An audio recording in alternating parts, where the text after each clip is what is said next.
and welcome back to the RedSeaPodcast. Welcome to a more, way more chaotic uh, episode because I don't think anyone did actually expect most things at minimum from all that we saw.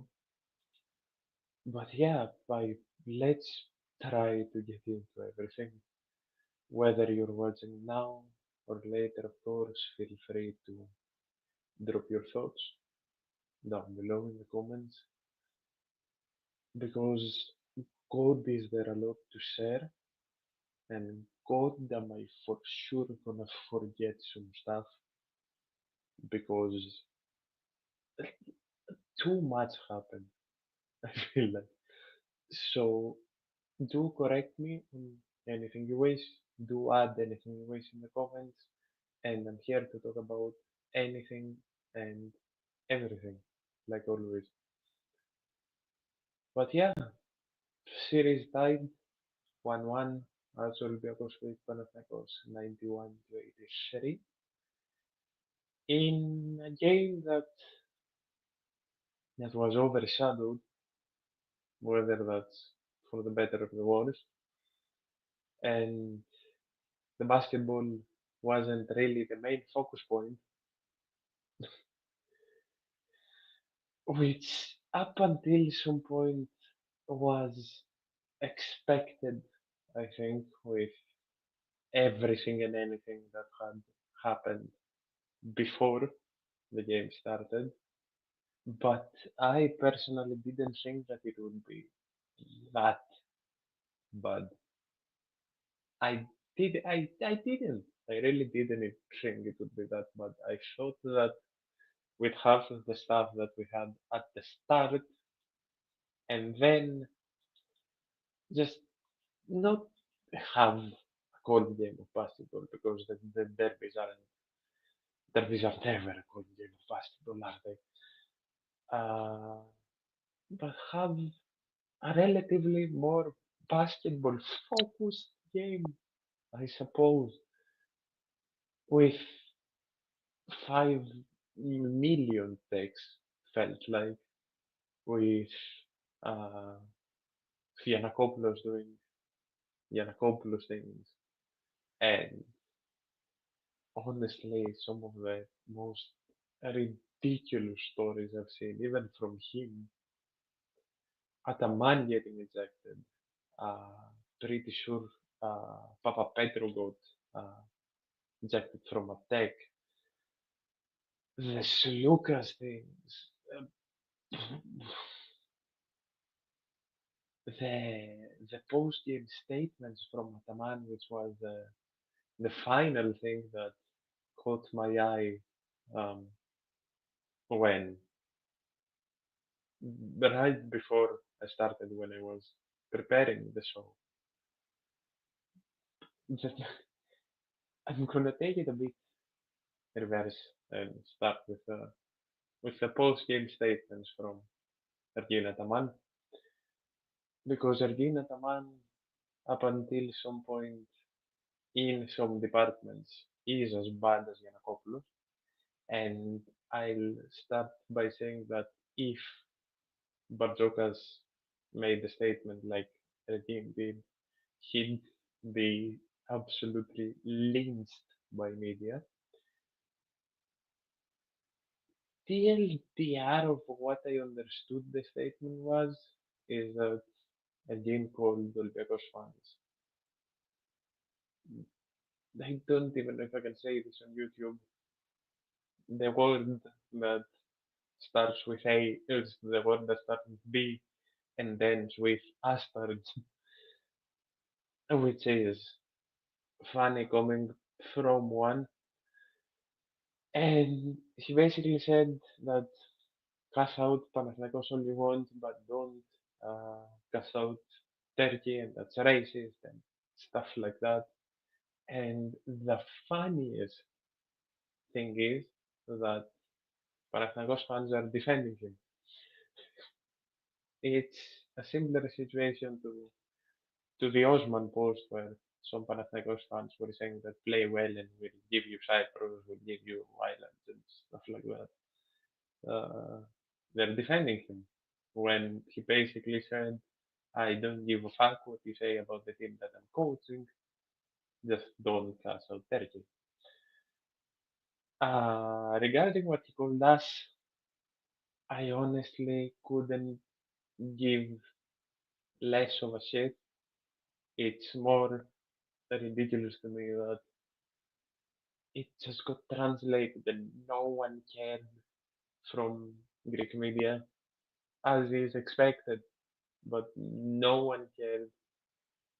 Just like no one, uh, everyone refused to put blame on Yiannopoulos on the broadcast. There was straight up lying that, of course, Kai Panathinaikos said and Earth confirmed uh, that Yiannopoulos didn't left on his own accord and uh, there was no talks of his arrest. And then a video comes out of Yiannopoulos running for his life along with his big men into his car and driving away fast. Sure, own accord, let's say that. Uh, but on a more serious note with this whole situation, I know that the majority didn't, and I'm not gonna uh, sit here and defend Yiannopoulos, but for those that did, in my opinion at least, children of anyone, no matter how much we had said person should never be involved. And again, I don't give a fuck personally about what was said, but in a more general sphere, children of anyone should never be involved, and everything should be focused on said psychopath because let's not lie to ourselves.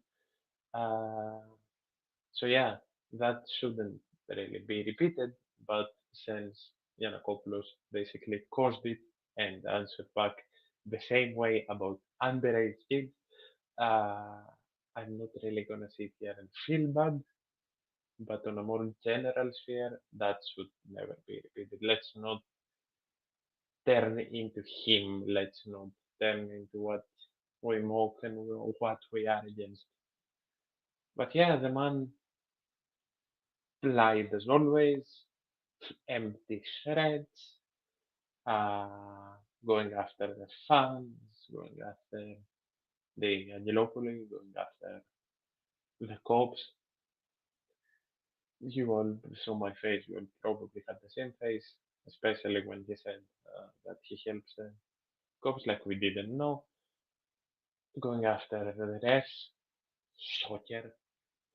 And yeah, the fact that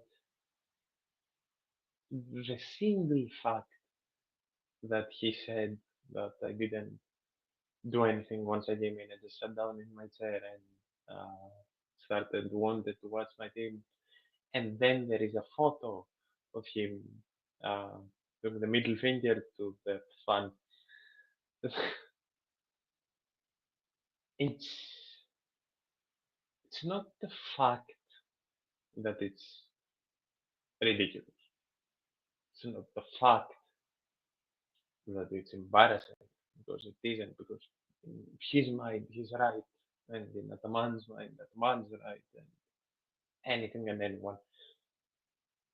But it's the fact that it wouldn't happen anywhere else. Like I don't think anyone, excuse my sudden freak out, something landed on my glasses.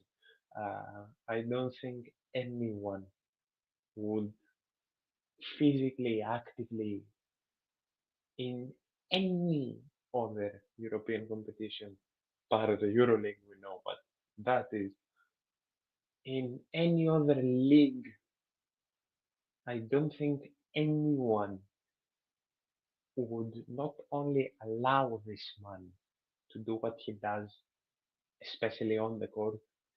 I don't think anyone would allow this man to ever see a court for the rest of his life. And in more serious countries, he'd be either locked up or in a mental hospital. Because in no hate at all, I, from the bottom of my goddamn heart, I mean this with no hate. He needs help. He needs help, and this can vary with people because a lot of people need help mentally.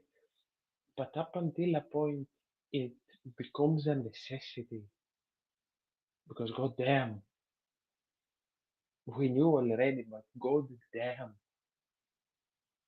that's I don't know what to first comment on. That's why I mostly stayed on what we did and what we should do. Then that that absolute scumbag because you can't. This isn't Aka. This isn't Aka. There was no way that he would be allowed to do what he does. And the empty threats from yesterday just make this even funnier. In my opinion, it makes it even funnier. He's always gonna be someone that acts tough on IG. He's always gonna be someone that acts tough to people he thinks less of.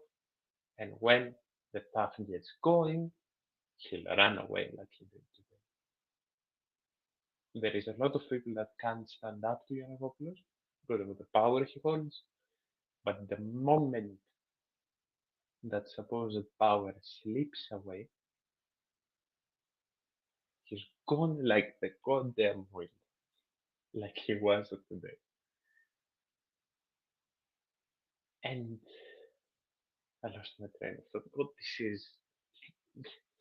this shouldn't be the main focal point of today. The main focal point of today should be the positivity about our win, and the main focal point of today should be the momentum that we should keep.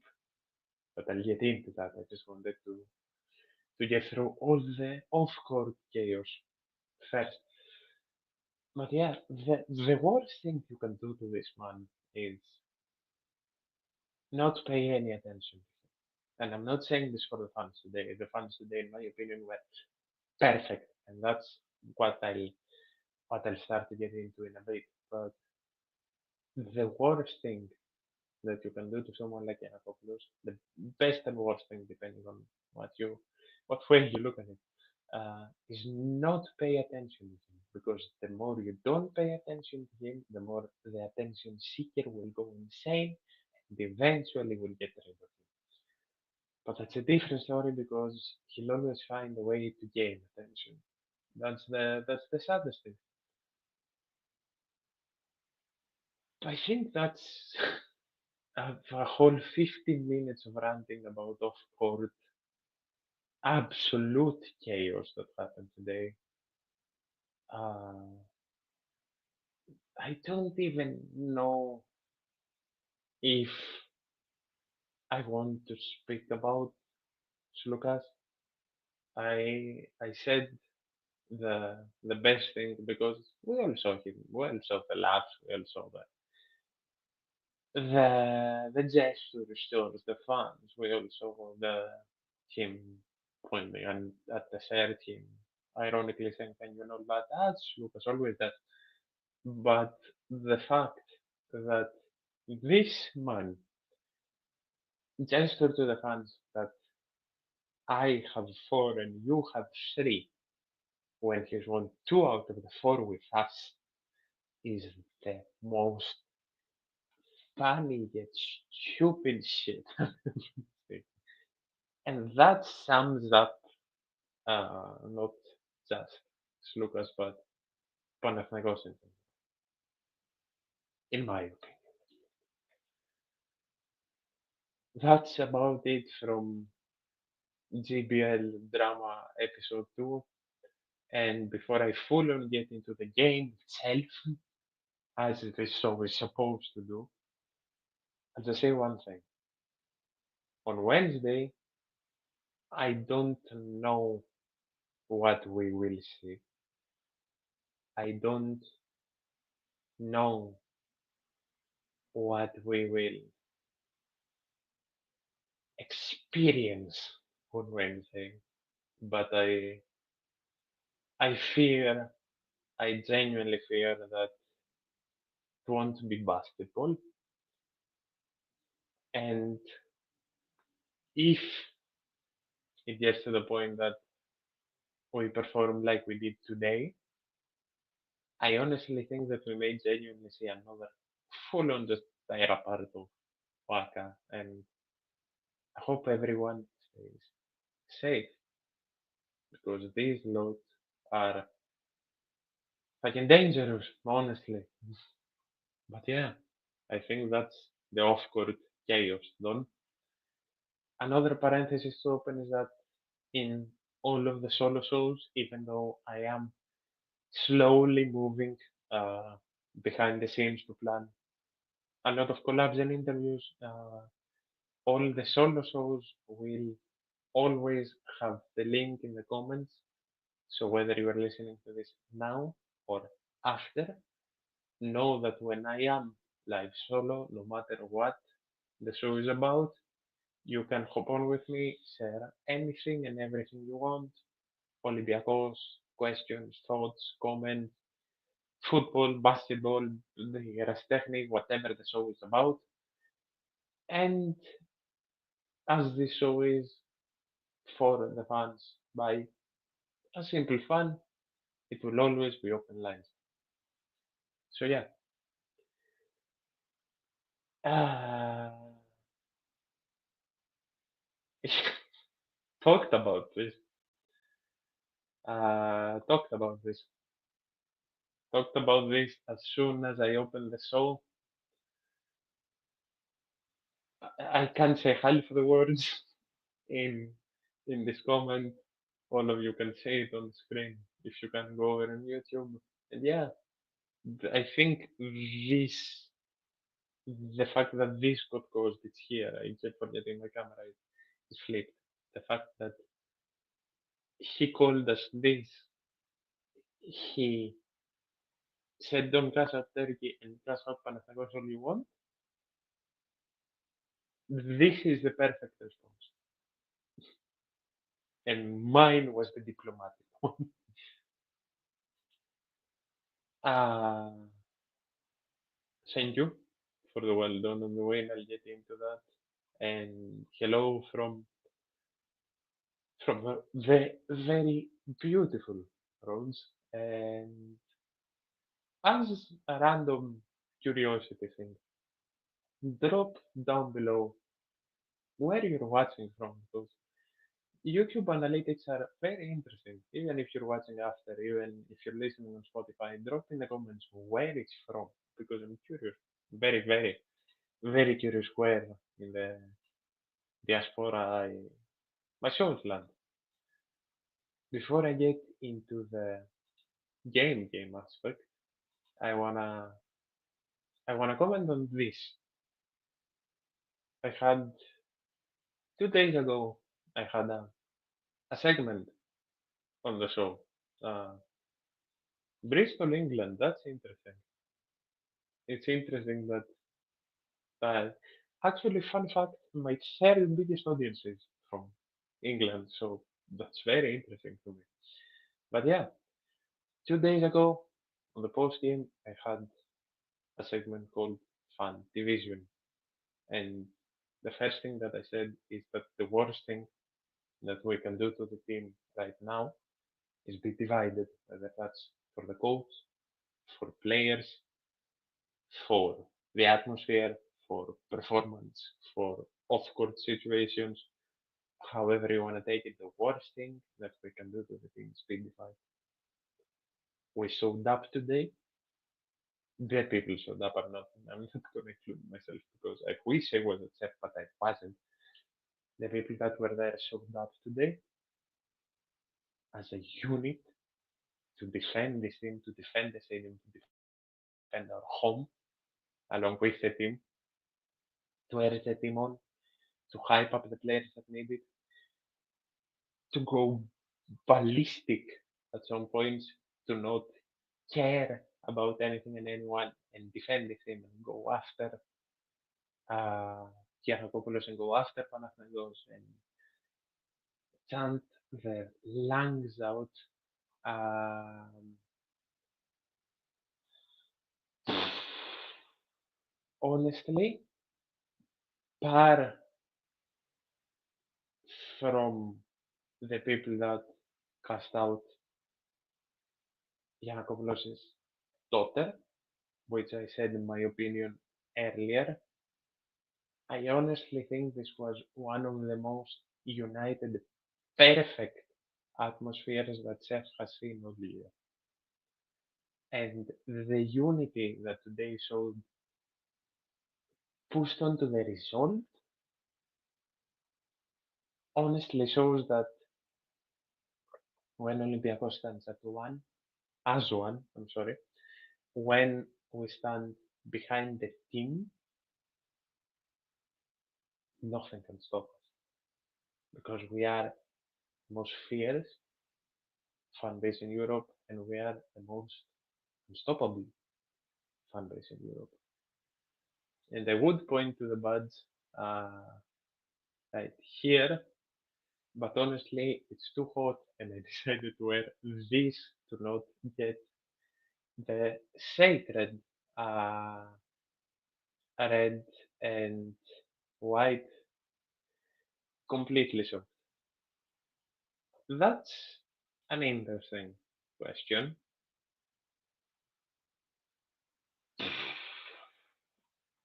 Would Olympiacos get into a basketball equivalent of the Club World Cup? I do not think that that will ever be a possibility with a division of the higher powers that basketball have. Even NBA Europe is a very divisive subject, but in a power standpoint and a fan base standpoint, yes, I think that Olympiacos would. Now, whether it would be a choice to get into it, I do not know. And honestly, with how many injuries plague Olympiacos, I wouldn't want that. But if we're solely talking club power, yes. And much appreciated. Any recommendations are much appreciated. And thank you very, very much. Uh, Going back to here, going back to this this subject. As I was saying, we are the most fierce and the most unstoppable fan base in Europe. Whether that's at CEF, whether that's away throughout the entirety of Europe, whether that's anywhere and everywhere. And by the way, I pulled this. I didn't pull a nylon, so don't worry. Uh, Whether that's anywhere in the world, whether that's Serbia, whether that's Tel Aviv, whether that's Germany, whether that's Abu Dhabi, whether that's God knows where, we're the most fierce fan base in Europe, the most fierce fan base, the most fierce fan base that Europe has to offer.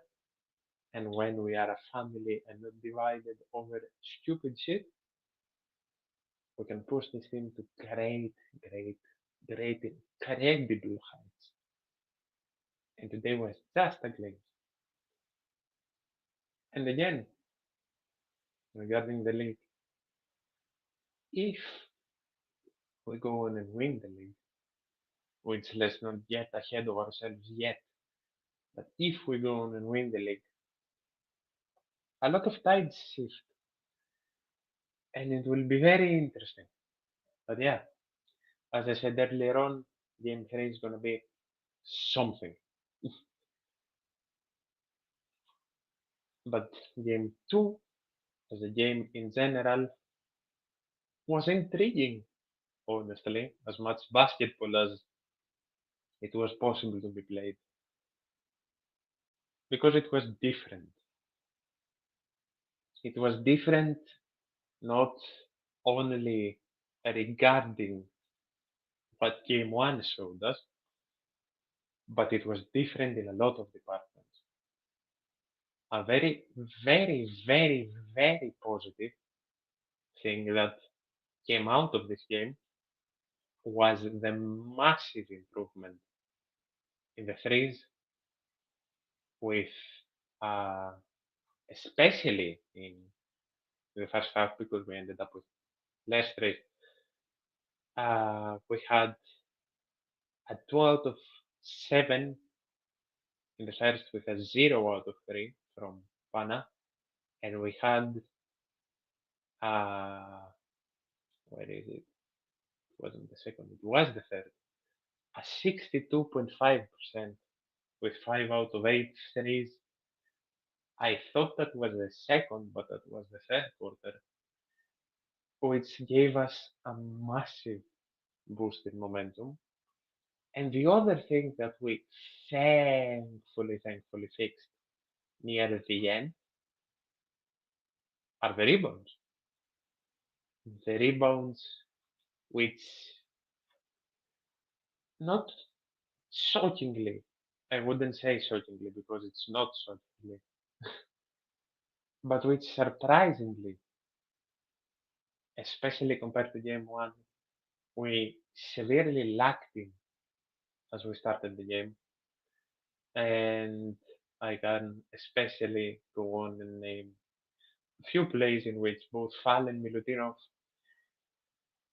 completely flubbed rebounds or dunks and layups right below the basket, but that's completely different.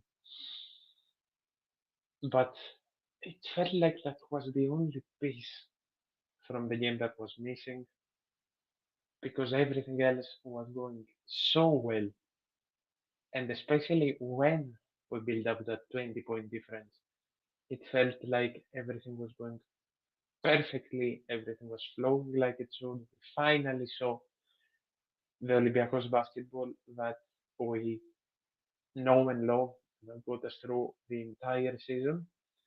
And then the game goes down to a +5, and then fear comes back.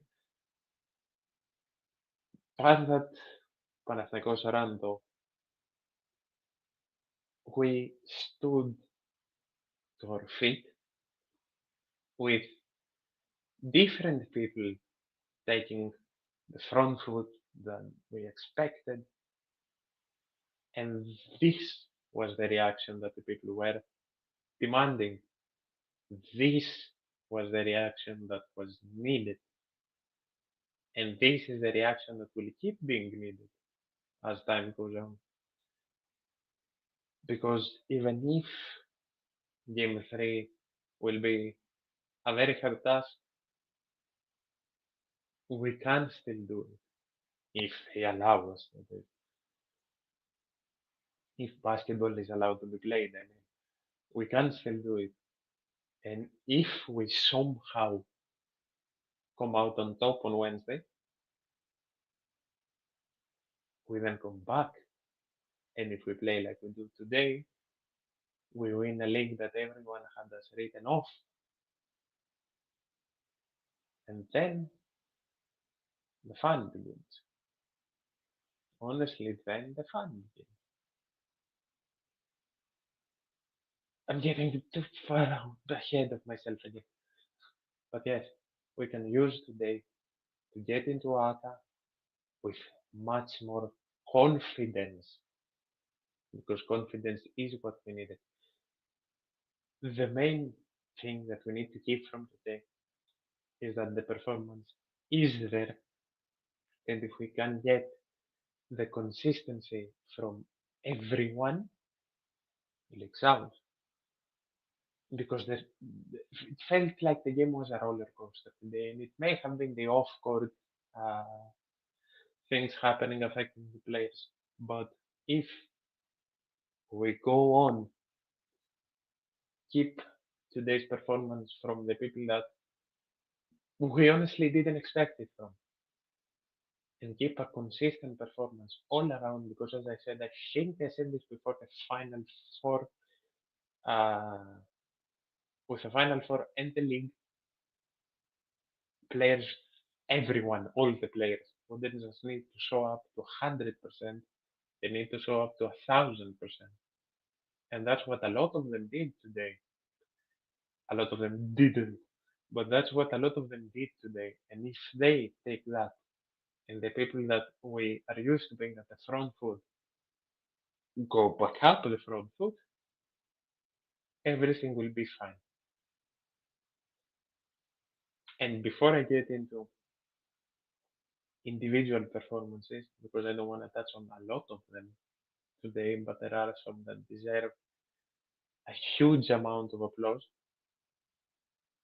This is the first one that deserves it the most. Let me actually see if I press the right tag. Here it is. Tyler Dorsey. Tyler goddamn Dorsey. Underwhelming season. A lot of heat for different reasons. Frustration on his end. Frustration on ours. Both fan and coach. Went through a lot of hardship this season. A lot of things to take into account. You all, at least those of you that have been watching for a while, know that I am not the biggest of fans of Tyler, but god damn, what a performance today. And if, again, not the biggest fan of Tyler, I'm not going to hide that something and say that I've been supporting him throughout the entirety of the season. I haven't, but I will always be behind any Olympiacos player, and I've said that, whether I'm wrong or I'm right, I will always be behind any Olympiacos player. And if the definition of better late than never appears from Tyler Dorsey, and he pulls out this type of game in Oaka and in Game 4 in Peace and Friendship Stadium, and helps us wrap up the league playing a crucial role, then I feel like he redeems himself for a lot of the things, not everything, but a lot of the things that happened this season. Of course, he finished today with 23 minutes with a 16-4-2, highest tied scorer with Thomas Hogap, Kostas Lukas, and Papapetro. I'd say, even though it's close, I'd say that he was uh, my MVP today. I'd say that, in my opinion at least, it's a safe bet. Also, forgive me, I'm trying to see everyone's stats, but yeah, he was the tied top scorer, and for me, he is today's MVP. And honestly, it was the first time I think the entire season that I've seen him this confident and that I've seen him this hungry to play basketball. I think it's the first time this season that I've seen Alec, not Alec, Alex, the next one I want to talk about, that I've seen Tyler so hungry to get out there and play, because he had an amazing start and he kept it going the entirety of the 23-ish minutes that he played. It was the most consistent, hungry, passionate performance that Tyler has shown the entire season. And as I said, if he pulls out 2 or 3 more of those, he earns his chance to be reevaluated in the summer. And if he shows that he wants to be here, he earns his chance again. Someone said um, on Twitter that it was the afro all along, and I couldn't agree more. But yeah, very, very, very positive from Tyler, and honestly, the massive surprise of the day, along with Thomas Walkup. Thomas Walkup picking up 17 minutes today with a 16, 1, and 3. Another person that has gone through different but a lot of hardships this season has been. I don't know if it's fair to say he's been underwhelming coming back from such a serious injury, but he hasn't been his actual self, and today he showed up. And here is to hoping that this Thomas Walkup, the Thomas Walkup that we know and love, can show up non-stop again. This man always deserves this statement of his own. That's Alec Peters, 8 and 3 today with 24. Honestly, not his best of games, but the momentum that he always manages to give the team is insane. And in my opinion, he deserves credit today again for getting the team going.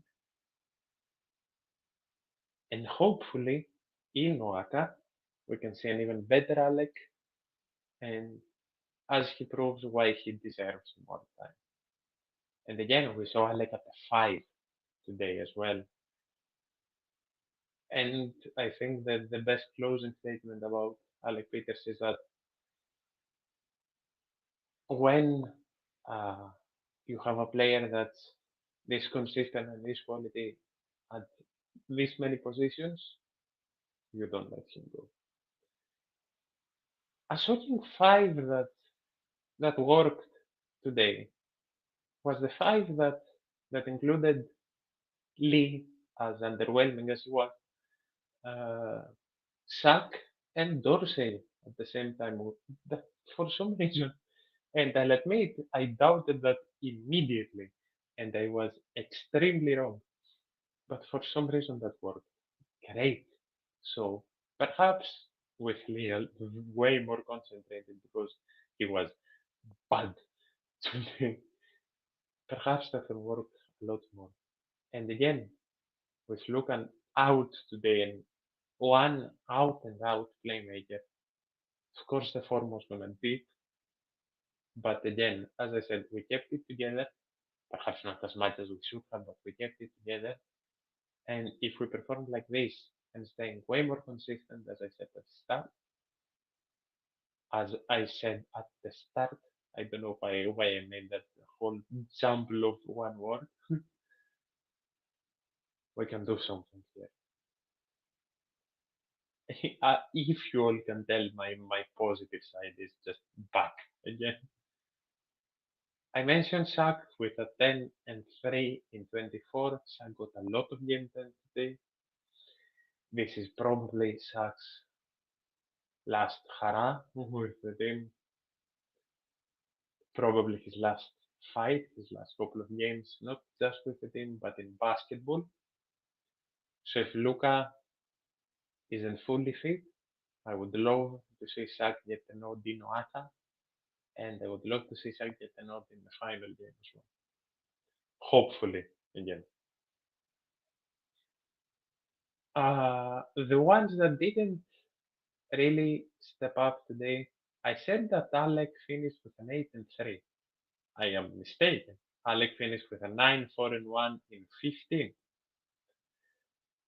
Everything else I said about Alec, though, that he was good, not incredible, but good, and that he gave a lot of momentum to the team and helped the team a lot still stands. but his stats are 9, 4, and 1 in 50. The ones whose stats are an 8 and 3 in 24 is Evan Fournier. Evan Fournier wasn't outshining many people today, but his 2 3-pointers from